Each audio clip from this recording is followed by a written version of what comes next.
السلام عليكم ورحمة الله وبركاته. النهاردة بإذن الله هنتكلم عندنا على نوع من الصبارات وهو عِمّة القاضي.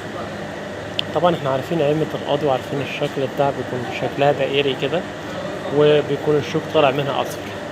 ده الأحجام أو الأحجام الصغيرة من عِمّة القاضي عندنا.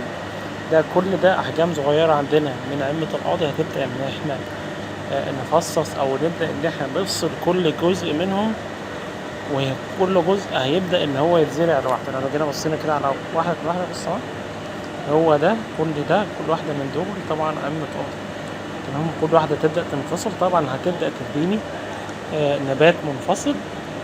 طبعًا من ضمن المعلومات اللي إحنا عارفينها قبل كده على عِمّة القاضي إن هو بيتحمّل عندنا الحرارة، وبيتحمّل الرطوبة، وبيتحمّل عندنا نقص المَيّة خلال الزراعة بتاعته. وطبعًا إحنا عارفين هو مناسب للجو بتاع مصر أو الظروف الصحراوية خصوصًا بتاعة مصر. شكرًا.